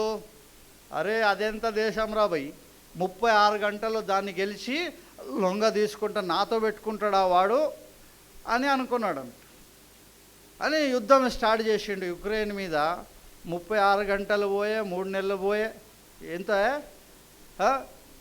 3 సంవత్సరాలు ఇంకా యుద్ధమే చేస్తున్నాడు, ఇంకా యుద్ధమే చేస్తున్నాడు. కారణం ఏంటంటే యుక్రెయిన్కి నాటో అనే యూరోపియన్ కమ్యూనిటీ, ఏమంటారు, యూరోపియన్ ఒక సంఘము నాటో అనేది సపోర్ట్ చేస్తుంది అన్నట్టు. ఏం చేస్తుంది? యుక్రెయిన్కి సపోర్ట్ చేస్తుంది. ఈ నాటో దేశంలో, ఈ నాటో అనే దాంట్లో ఎన్నున్నాయి? 32 దేశాలు సభ్యత్వము కలిగి ఉన్నాయంట. ఎన్ని దేశాలు? 32 దేశాలు. ఏవేవి? Great Britain. గ్రేట్ బ్రిటన్ అంటే తెలుసా మీకు?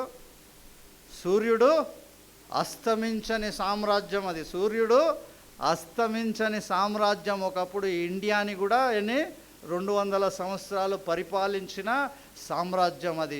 ప్రపంచంలో అన్ని దేశాలను ఆక్యుపై చేసింది. సూర్యుడు అస్తమించనంటే అన్ని దేశాల్లో తన రాజ్యము ఉనికిలో ఉన్న దేశము గ్రేట్ బ్రిటన్. గ్రేట్ బ్రిటను, ఆ తర్వాత ఫ్రాన్సు, ఆ తర్వాత వచ్చి జర్మనీ. జర్మనీ ఎటువంటి దేశము?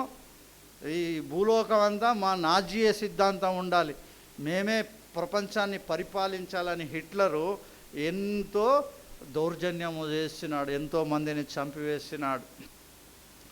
అవి చాలా బలమైన దేశాలండి ఒకప్పుడు. ఆ తర్వాత ఈ సూజన్ ఉండేది, ఐర్లాండ్ కూడా దాంట్లోనే వస్తుంది నాటో సభ్యత్వం. నాటోలోనే ఐర్లాండు, బల్గేరియా, పోలాండ్, ఇవన్నీ లిస్ట్ అయితే నాకు కూడా తెలియదు. ఏదో అట్లా జ్ఞాన ప్రదర్శనం చేయాలని 4 దేశాలు చెప్పినాను, కానీ ఇట్లాంటి 32 దేశాలు ఉన్నాయి నాటోలో. అందులోనే రోమ్ ఉంది, ఇటాలీ, రోమ్, మన వాటికన్ సిటీ అదొక సపరేట్గా ఎంచుతారంటే అవన్నీ కూడా ఈ నాటోలో ఉన్నాయన్నట్టు. ఇప్పుడు రోమ్ ఏడ దాచుకొని ఉంది? రోమా సామ్రాజ్యం ఏడ దాచబడింది? యూరోపియన్ కంట్రీస్లో అది దాచబడి ఉంది. ఇప్పుడు ఏం జరుగుతుంది ప్రపంచంలో? ప్రస్తుత పరిస్థితులు ఎట్లా ఉన్నాయంటే, ఈ యుక్రెయిన్ రష్యా యుద్ధం అయితే చేస్తున్నప్పుడు ఈ యొక్క 32 దేశాలు కలిగిన ఈ నాటో ధైర్యంగా ముందుకొచ్చి రష్యాకు ఎదిరించలేకపోతే, యుద్ధం ఆపరాబాయి లేకుంటే నీ మీద దాడి చేస్తాం, ఏమనుకుంటున్నావు నువ్వు అని అనలేకపోతున్నారు. భయపడుతున్నారు అందరూ. 32 దేశాలు కలిసి వాని రష్యాతోనే పెట్టుకుంటే భయపడుతున్నారు పెట్టుకోవడానికి. అందులో కొన్ని దేశాలు ఉన్నాయి, ఇప్పుడు చెప్పిన ఫ్రాన్సు, బ్రిటను, జర్మనీ, ఈ పోలాండు, వీళ్ళు ఏమంటున్నారు? నడురా భయ్ మన సంగతి ఏంటో చూద్దామంటే, మిగిలిన దేశం ఎందుకురా భయ్ మనకు తలకాయ నొప్పి, మనకెందుకు తలకాయ నొప్పి, వాని దగ్గర అణుబాంబులు ఉన్నాయి, వాడు వేసిండంటే మనం అడ్రస్ లేకుండా పోతాం, అది చేసేదేదో యుక్రెయిన్కి ఆయుధాలు ఇద్దాం వాడు చేస్తాడని ఇట్లా వాళ్ళు వెనుకబడిపోతూ ఉన్నారు. ఏమండి, ఇట్లా వెనుకబడిపోతూ ఉన్నారు. కానీ రాబో కాలంలో ఇందులో నుంచే 10 దేశాలు, 10 కొమ్ములు చూసాం కదా కదండి, ఆ 10 కొమ్ములు, ఆ క్రూరమైన జంతువు నుంచి ఏమొస్తుందంట? 10 కొమ్ములు వస్తుందంట. ఆ 10 కొమ్ములు 10 రాజ్యాలు ఎక్కడి నుంచి వస్తాయి? యూరోప్ నుంచి 10 రాజ్యాలు ఏకమవుతాయి. ఇప్పుడు ఈ 32 దేశాల నుంచి ఈ 10 మందికి తిక్కలేసి ఏంద్రాబాయ్ వీళ్ళందరితో మనకు పని లేదు, మనము ఒకటవుదాము, చూద్దాం వీని సంగత్యమో ఎవడొస్తాడు మన మీదికి చూద్దామని 10 రాజ్యాలు వేస్తాయి. ఈ కంట్రీస్కి ఏముందంటే ఇంకొక గుణం ఉంది, ఇవి ఈ యొక్క ఈ బ్రిటను, ఈ ఫ్రాన్సు ఇవన్నీ ఏం చేస్తున్నాయంటే ఈ సాతాను గుణం ఉంది వీటిలో. ఇజ్రాయేలుకి వ్యతిరేకంగా మాట్లాడుతున్నాయి ఇవి. ఏమంటున్నాయంటే యెరూషలేమును 2 స్టేట్ చేద్దాం రవి. అక్కడేమో రష్యాతోని యుద్ధం చేయడానికి చేత కావడం లేదు. ఇక్కడ బలహీనంగా చిన్న దేశం ఇజ్రాయేల్ యుద్ధం చేస్తుంటే యుద్ధం ఆపుదాం, ఎంతకాలం యుద్ధం చేస్తారు వీళ్ళు, పరిశాని ఏంది. యెరూషలేం ఏదైతే ఉందో 2 స్టేట్స్ చేద్దాం, 2 సగం సగం చేసి ఒకటి ఫిలిస్తీన్కి ఇద్దాము, ఒకటి ఎవరికి ఇద్దాము, ఇజ్రాయేలీలకి ఇచ్చేద్దాం. ఒప్పుకుంటారు వాళ్ళు ఇజ్రాయేలీలు? వాళ్ళు ప్రాణమైనా పెడతారు కానీ తన భూమిని వదులుకుంటారా? వదులుకోరు. వాళ్ళ ఐడియాలజీ అలాగ ఉందన్నట్టు. అక్కడ ఏవో నాకు తెలియదు, అంత ఒక అంచనా మాత్రమే ఇది. ఇదే కరెక్ట్ అని నేను చెప్పడం లేదు. ప్రపంచంలో ప్రస్తుతం జరుగుతున్న పరిస్థితులు ప్రస్తుతం చూస్తే నాకు అర్థమైన విషయాలు మాత్రమే నేను చెప్తున్నా. ఈ రకంగా ఇక్కడ నుంచి 10 దేశాలు పుడతాయి అన్నట్టు. ఈ 10 దేశాలు ఒకటైతాయి ప్రపంచం. అందులో అమెరికా కూడా ఉండొచ్చు, చెప్పలేం. నాటోలో ఆల్రెడీ అమెరికా ఉంది, అమెరికా కూడా ఉంటుందో లేదో అది నాకు తెలియదు. ఈ యొక్క 10 దేశాలు మాత్రం ఒకటైపోతాయి అన్నట్టు. ఒకటైపోయి ఎవడొస్తాడో చూద్దాం అన్నట్టుగా ఇది సూపర్ పవర్గా తయారవుతుంది. అమెరికా కాదు, రష్యా కాదు, ప్రపంచంలో సూపర్ పవర్ వచ్చి ఏది, రోమా సామ్రాజ్యం. తిరిగి రోమా కంబ్యాక్ అన్నట్టు, తిరిగి రోమా సామ్రాజ్యము నిర్మింపబడుతుంది. ఇక్కడ ఈ రకంగా ఈ 10 రాజులు కలిసి తిరిగి ఒక యునైట్ అవుతారు, కలుస్తారు, గొప్పగా పరుచుకుంటారు. దాని తర్వాత ఒక చిన్న రాజ్యం నుంచి, చిన్న కొమ్మ అంటే చిన్న రాజ్యం, ఈ 32 దేశాల నుంచి, చిన్నదేదో నాకు తెలియదు. ఇప్పుడు ఆ 32లో అన్నిటికన్నా చిన్న దేశం ఏది? Vatican city. అదే ఒక దేశంగా ప్రకటించుకున్నారు. అదొక అక్కడి నుంచి రావచ్చు, ఇంకెక్కడి నుంచి రావచ్చు, ఏది ఫిక్స్డ్ కాదు. ఈరోజు ఉండే పరిస్థితులు రేపు మారిపోవచ్చు, రేపు ఇంకొకటి జరగవచ్చు. ఒక చిన్న కొమ్ము. ఆ 32 దేశాల్లో ఒక్కటి ముస్లిం దేశం కూడా ఉంది. ఏది? టర్కీ. ముస్లిం దేశం అది కంప్లీట్గా. మిగతా అన్ని ఇంగ్లీష్ దేశాలు అయితే ఇది ఒకటి ముస్లిం దేశం కూడా. ఏదో వస్తుందో తెలియదు. ఒక చిన్న రాజ్యము లేచి అది కూడా నాకు కూడా సభ్యత్వం కావాలి, నేను కూడా జాయిన్ అవుతా అంటే అందులో 3 దేశాలు, 3 రాజులు లేకుంటే 3 ప్రెసిడెంట్స్ వ్యతిరేకిస్తారు. వద్దు వద్దు, వీడొద్దు, వీడు దుర్మార్గుడు, వీడు వద్దు అంటే ఈ మిగతా 7 ఏం చేస్తారంటే వాడు కావాలి, వాడు ఉంటేనే మనం ఇంకా పవర్గా ఎదుగుతాం కాబట్టి మీరు లేకున్నా పర్వాలేదని ఆ 3 వాళ్ళ సభ్యత్వము క్యాన్సిల్ చేసి తీసి పడేస్తారు అన్నట్టు. ఆ ఒక దేశాన్ని ఎంచుకుంటారు అండి. ఆ ఒక దేశాన్ని ఎంచుకుంటే ఆ చిన్న కొమ్ము గురించి చెప్పబడి ఆ రకంగా అంత్యక్రీస్తు అనేవాడు ఏమవుతాడు? బయలుపరచబడతాడు. ఇప్పుడు అర్థమైందా? ఆ 10 కొమ్ములు ఎక్కడి నుంచి వస్తాయి? యూరోప్ నుంచే వస్తాయి. అందులో నుంచి 3 పెరికి వేయబడతాయి. అందులో 7 + 1 8 దేశాలు పరిపాలిస్తాయి. ఆ తర్వాత ఏం చూద్దాం? 7:25 చదవండి. ఆ రాజు మహోన్నతునికి విరోధముగా మాటలాడుచు మహోన్నతుని భక్తులను నలగగొట్టును. అతడు పండుగ కాలములను న్యాయ పద్ధతులను నివారణ చేయబూనుకొనును. వారు ఒక కాలములు అర్ధకాలము అతని వశమున నుండుదురు. ఇప్పుడు ఏమైంది? ఇప్పుడు ఏం జరుగుతుంది? ఇక్కడ మనం ఆలోచించాలి. మనం ఎక్కడున్నామంటే ఈ 10,000 దగ్గర ఉన్నాం. ఎక్కడున్నాం మనము? ఇక్కడున్నాం మనం, ఎండ్లో ఉన్నాం, ఈ కాలంలో ఉన్నాం మనం. కాకపోతే ఎప్పుడైతే ఈ దశరాజ్య కూటమి అంటారు దీన్ని, 10 రాజ్యాలు ఒకటైతాయి. ఎప్పుడైతే ఈ 10 రాజ్యాలు ఒకటైతాయో మనం ఇక్కడ ఉండం. ఎక్కడ పోతాం? మన ఇంటికి వెళ్ళిపోతామా? చెప్పండి సార్, ఇన్ని సంవత్సరాల నుంచి వాక్యం వింటున్నారు, కొంచెమైనా చెప్పాలి కదా మీరు. ఇక్కడ ఈ 10 రాజ్యాలు ఒకటైనాయి అనుకో, ఈ భూలోకంలో శ్రమలు ఇక బెల్లు మోగింది అన్నట్టు. ఈ భూలోకంలో శ్రమలకు బెల్లు మోగింది, గంట మోగుతుంది. కాబట్టి ఈ 10 రాజ్యాలకు అందుకే కొంచెం న్యూస్ కూడా చూడండి సార్, కొంచెం బైబిల్ చదవండి, కొంచెం న్యూస్ కూడా చదువుతూ ప్రపంచంలో ఏమి జరుగుతుంది, బైబిల్లో ఏం రాయబడి ఉంది, న్యూస్ పేపర్లో ఏం వస్తుంది, ఇక్కడ ఇవన్నీ టాలీ అవుతున్నాయా, ఇదంతా కరెక్ట్గానే పోతుందా అనే కొంచెం మనకు అవసరం కదా. ఇది అయ్యగానే మనం ఇక్కడికించి మధ్య ఆకాశానికి వెళ్ళిపోతాం. మన ప్రభువు ఎక్కడొస్తాడు? మధ్య ఆకాశానికి. ఎట్లొస్తాడు? ఆర్భాటముతో, ప్రధాన దూత శబ్దముతో. ఎట్లొస్తాడు ఆయన? బూర శబ్దముతో మధ్యాకాశానికి వస్తే, ఎవరైతే యేసుక్రీస్తు నిజదేవుడని, ఆయన నా పాపముల కొరకు మరణించాడని, ఆయనను నేను నమ్ముకుంటే, నా పాపాలను ఆయన ఎదుట ఒప్పుకుంటే ఆయన క్షమిస్తాడని బాధపడి కన్నీరు కార్చి ఆ ప్రభువుని అంగీకరించి బాప్తిజం తీసుకున్న వాళ్ళంతా కూడా ఇక్కడి నుంచి మాయమైపోతారు. ఏమండి? మీలో ఎవరైతారో ఎవరు కారో నాకు తెలియదు, నేనైతే అయితా పోయి నాకు ఒక విశ్వాసం ఉంది. ఎందుకంటే నమ్మి బాప్తిజం పొందినవాడు రక్షింపబడును. ఎందుకంటే నేను నమ్మిన కొంచెం డౌట్ ఉంటే నేను మళ్ళీ బాప్తిజం తీసుకున్నా. కొంచెం డౌట్ ఉండే, అమ్మ నేను రక్షింపబడ్డానో లేదో, ఏదో ఈ యవ్వన కాలంలో అందరూ మునుగుతున్నాను, బుడుక్కుమని మునిగి లేచినానా తెలియదు.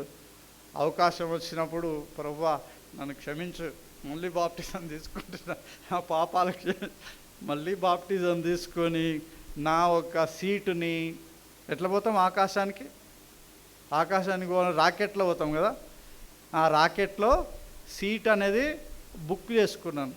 ఏమండి? నాది కన్ఫామ్, టికెట్ కన్ఫామ్, నేను వెళ్ళిపోతా. ఎవరు వస్తారు నాతో పాటు? చేయలేపండి సార్, ఎవరు రారా? సిస్టర్ ఒకటి వస్తుంది సంతోషంగా, అక్కడి నుంచి బ్రదర్ వస్తాడు, అక్కడి నుంచి ఆయన కూడా కన్ఫామ్ చేసి పెట్టుకోవాలి టికెట్. ఎవరు? కృష్ణ బ్రదర్. ఎవరికి ఉందో లేదో కానీ ఆయనకు ఉంది. సరే, ఇది ఇక్కడ మనం ఏం విన్నాము? ఏదో మాట వచ్చిందప్ప ఇప్పుడు. వీడు ఏం చేస్తాడంట? మహోన్నతునికి విరోధంగా మాట్లాడతాడంట వీడు. ఎవరు?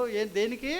మహోన్నతను దేవునికి విరోధంగా మాట్లాడతాడు. ఇదే సాతాను ఒక స్వభావము, దేవునికి, నిజదేవునికి విరోధంగా మాట్లాడటం అన్నట్టు మాట్లాడతాడు. విరోధముగా మాట్లాడి ఏం చేస్తాడంట వీడు?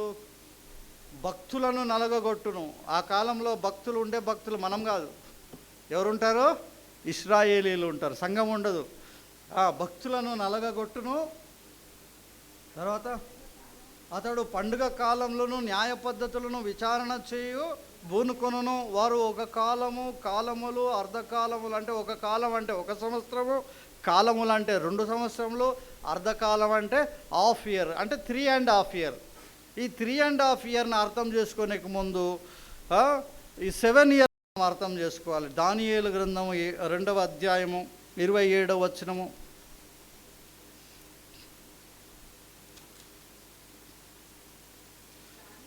దానియేలు రాజసముఖములో, అమ్మ 2:27, సారీ 9:27, ఐఎమ్ వెరీ సారీ, 9:27. అతడు 1 వారమునకు. ఎంత? 1 వారం అంటే 7 సంవత్సరాలు అనుకోండి. బైబిల్లో 1 వారం అని చెప్పబడిందంటే అది 7 సంవత్సరములు. 7 సంవత్సరములకు అనేకులకు నిబంధన స్థిరపరచును. అర్ధవారమునకు బలిని నైవేద్యమును నిలిపివేయును. ఏషమైనది నిలిచి వరకు నాశనము చేయువాడు వచ్చును. నాశనము చేయువానికి రావాలనని నిర్ణయించిన నాశనము ముగించు వరకు ఇలాగు జరుగును. అంటే ఇక్కడ ఏం జరుగుతుందంటే సింపుల్గా మనం చెప్పుకోవాలంటే, ఈ చిన్న కొమ్మును చూసాం కదా, 10 రాజ్యాలలో నుంచి 3 రాజ్యాలు పోయినాయి, ఈ చిన్న కొమ్ము వచ్చింది. ఈ చిన్న కొమ్ము ఏం చేసింది? ఈ ప్రపంచాన్ని అంతటిని స్వాధీనపరుచుకుంటుంది. అంటే ఈ ప్రపంచాన్ని ఒక వ్యక్తి పరిపాలిస్తాడు, వాడు ఈ ప్రపంచానికి నియంతగా ఉంటాడు. వీడు ఒక వారానికి పరిశుద్ధులతో నిబంధన చేసుకుంటాడట. ఎవరితోని? ఇశ్రాయేలీలతో నిబంధన చేసుకుంటాడు. బహుశా వీడు అధికారంలోకి రావడానికి వాళ్ళు కూడా సపోర్ట్ చేస్తారేమో తెలియదు మనకు. యూదులు బహుశా సపోర్ట్ చేయొచ్చు.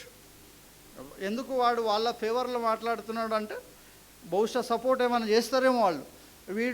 వీడు ఉంటే మంచిది అంటారు, వాడికి సపోర్ట్ చేస్తారు.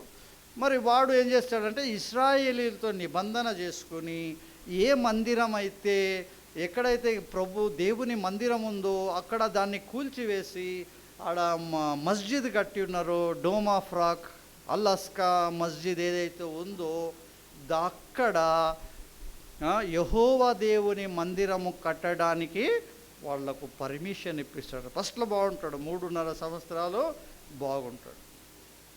3.5 సంవత్సరాలు వాళ్ళకు పర్మిషన్ ఇచ్చి ఇశ్రాయేలీల ఫేవర్లో వాడు ఉంటాడు. వాళ్లకు అక్కడ మందిరం కట్టబడుతుంది.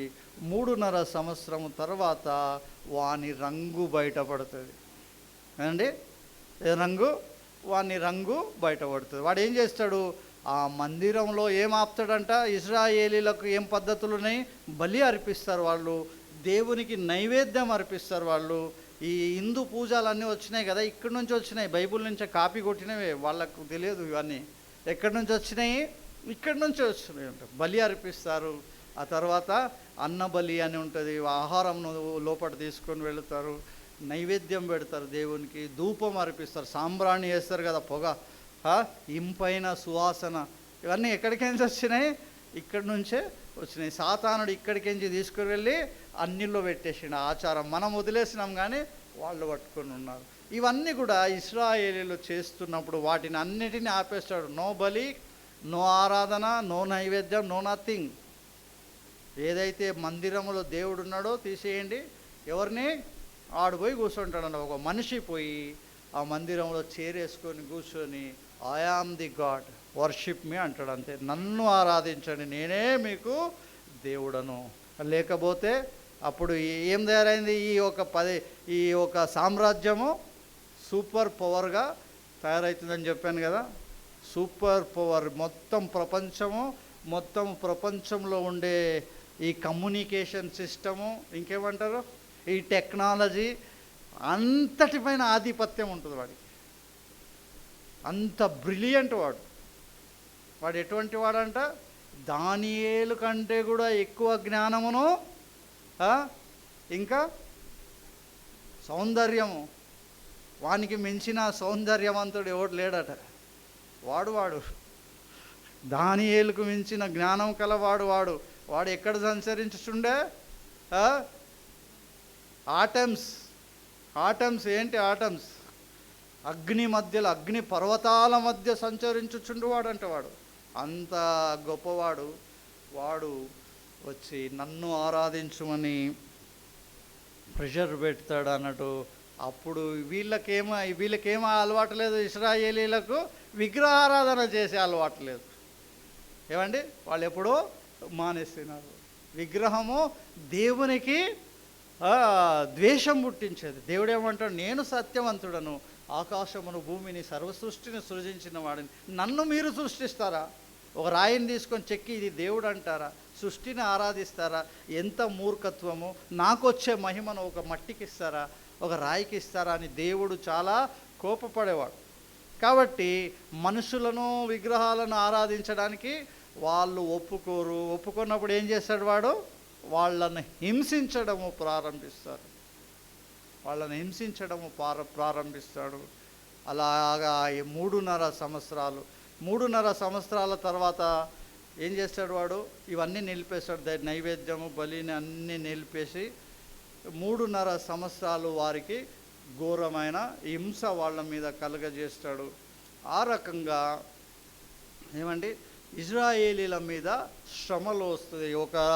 ఇప్పుడు ఏం రాస్తారు మనం చూడాలా, ఫోన్లో యూట్యూబ్లలో చూడాలి. ఇజ్రాయేలీ గురించి రాయనోడే లేడు, ఓనామాలు ఏం తెలియనోడు కూడా వచ్చు. ఇజ్రాయేల్ అంటే ఏమనుకున్నావు?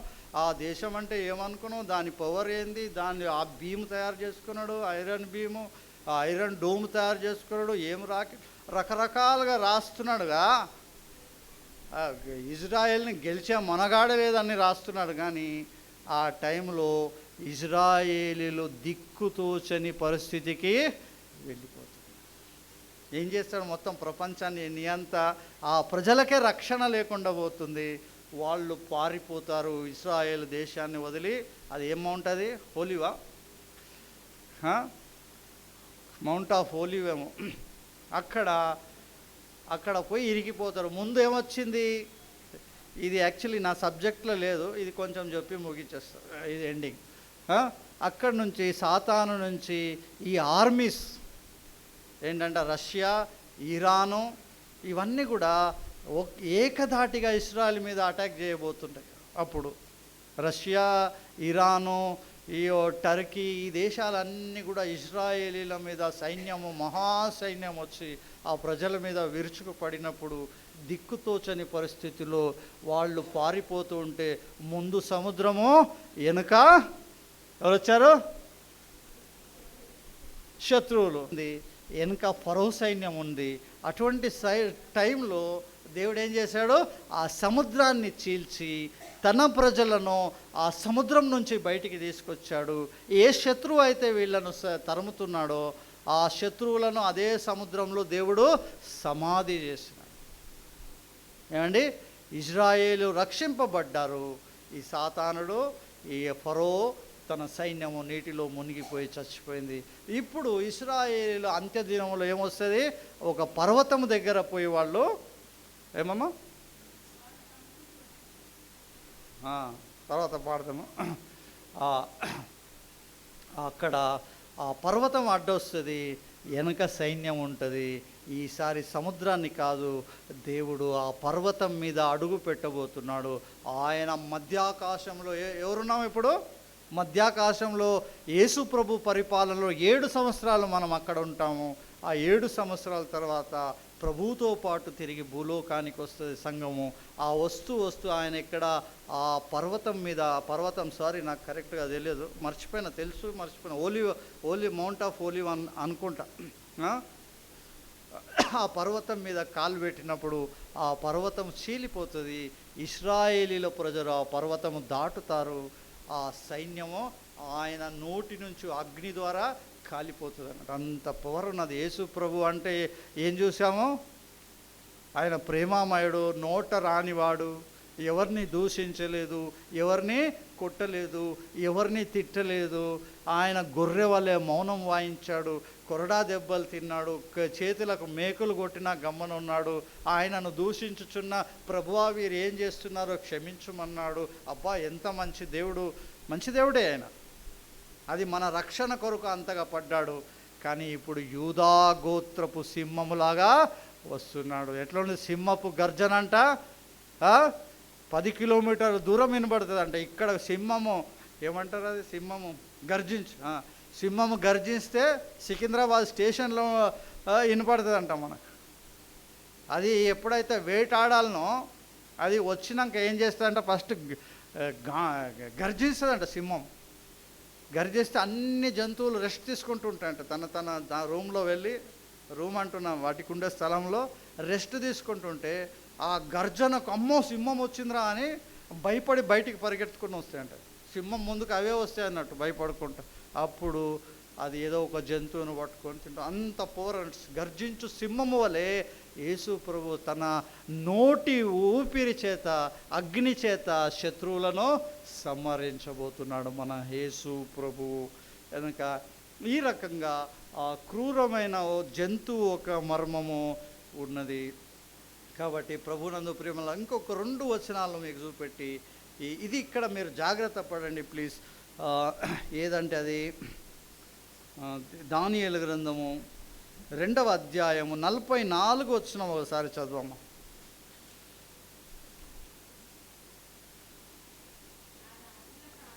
ఆ రాజుల కాలములో పరలోకమందున్న దేవుడు ఒక్క రాజ్యము స్థాపించును. ఆ రాజుల కాలములో అంటే ఏ రాజు, అన్ని రాజ్యాలు అయిపోయినాయి, చివరి రాజ్యము ఈ రాజ్యంకి వచ్చింది. ఈ రాజ్యం టైంలో ఇవన్నీ ఫినిష్ అయిపోయినాయి. దేవుడు ఏం చేస్తాడంట, ఒక రాజ్యము క్రీస్తు యేసు 1000 ఏండ్ల పరిపాలన. ప్రకటన గ్రంథంలో ఏమని ఉంది, 1000 సంవత్సరములు మనము ఎవరితో పరిపాలన చేస్తామంట, దేవునితో మనం పరిపాలన చేస్తామంట 1000 సంవత్సరములు. ఏముందమ్మా, దానికి ఎన్నటికీ నాశనము కలగదు. ఆ రాజ్యము ఇది అండర్లైన్ చేసుకోండి. ఆ రాజ్యము తాను పొందిన వారికి తప్ప మరి ఎవరికి చెందదు. This is important. అంతే, ఈ మెసేజ్ అంతటిలో ఇదే ఇంపార్టెంట్. దాన్ని పూర్తిగా అండర్లైన్ చేసుకోండి. ఈ రాజ్యము యేసుక్రీస్తు 1000 ఏండ్ల పరిపాలనలో ఎవరు పరిపాలిస్తారు, ఎవరు ఉంటారు అంటే ఆయన పరిశుద్ధులు మాత్రమే ఉంటారంట. ఇంతకుముందే చెప్పాను, ఎవరైతే యేసుక్రీస్తు ప్రభువుని సొంత రక్షకునిగా హృదయపూర్వకంగా అంగీకరించి బాప్టిజం తీసుకొని ఆయన మార్గంలో నడుస్తున్నారో వారికి మాత్రమే చెందుతుంది. భూలోక ప్రజలకంతా చెందదు, అందరూ ఉండరు. కాబట్టి ఆయన గ్రంథములో నీ పేరు ఉందా ఈరోజు మళ్ళీ ఒకసారి చూసుకోండి. మీ బాధ్యత అది చెప్పడము, నా బాధ్యత చెక్ చేసుకోవడము మీ బాధ్యత. మీ పేరుంది, అది ఎవరికి, పరిశుద్ధులకు తప్ప అందరికీ చెందే రాజ్యము కాదు. కాబట్టి ఇంకా మెసేజ్ నాది ఉంది కానీ టైం అయిపోయింది. కాబట్టి మనం సరి చూసుకుందాము. మనం రక్షింపబడిన వ్యక్తులమా, ప్రపంచంలో ఎక్కడున్నాం, మనము చివరి దశలో ఉన్నాము. ఏమంట మన పాస్టర్ గారు అంటుంటారు, ఫస్ట్ ట్రైన్ మిస్ అయితే సెకండ్ ట్రైన్ ఎక్కడము చాలా కష్టపడాలి. ఆ ట్రైన్ ఎక్కలేము మనం, ఆ ట్రైన్ మనం ఎక్కలేము, నేనైతే ఎక్కలేము. వాడు సాతాను పెట్టే హింసలకు మనము తట్టుకోలేము. కాబట్టి ఫస్ట్ ట్రైన్ ఎక్కాలంటే ఏముండాలి, కన్ఫర్మేషన్ టికెట్ ఉండాలి. ఏంటా టికెట్, రక్షణ అనే టికెట్. యేసు ప్రభువుని సొంత రక్షకుని అంగీకరిస్తే ఆ టికెట్ నీకు వస్తుంది. కాబట్టి ఆ టికెట్ నీ దగ్గర ఉందో లేదో చూసుకో, సరి చేసుకో, ఇంకా సమయం ఉంది. కాబట్టి మీరు చూసుకోండి, మీ రక్షణ నిజమైందో కాదో చూసుకోండి. ఒకవేళ కాకపోతే ఏం తప్పులేదు, సెకండ్ బాప్టిజంలో ఏం తప్పులేదు. నీకు నీ బాప్టిజం గురించి తెలియకపోతే, ప్రభువా నన్ను క్షమించు, నేను పాపిని, నన్ను క్షమించు, నా హృదయపూర్వకంగా నేను నా పాపాలు ఒప్పుకుంటున్నాను, నా హృదయంలో రా, నా జీవితం మార్చు నాయన, నన్ను కనికరించు అని ప్రార్థిస్తే ఆయన ఎద్దకు వచ్చు వారిని ఆయన ఎంత మాత్రమో త్రోసివేసేవాడు కాదు. ఆయన ఎద్దకు వస్తే నువ్వు ఎంత పాపి అయినా, నువ్వు ఎంత అసహ్యంగా ఉన్నా, నువ్వు ఎట్లున్నా ఆయన కౌగలించుకొని ముద్దు పెట్టుకునే దేవుడు. కాబట్టి వచ్చిన అవకాశాన్ని ఎవరు కూడా వదులుకోవద్దు. మీ టికెట్ను మీరు కన్ఫర్మ్ చేసుకోమని ఈరోజు దేవుని పక్షముగా నేను మీతో చెప్తూ ఉన్నాను. ఆమేన్.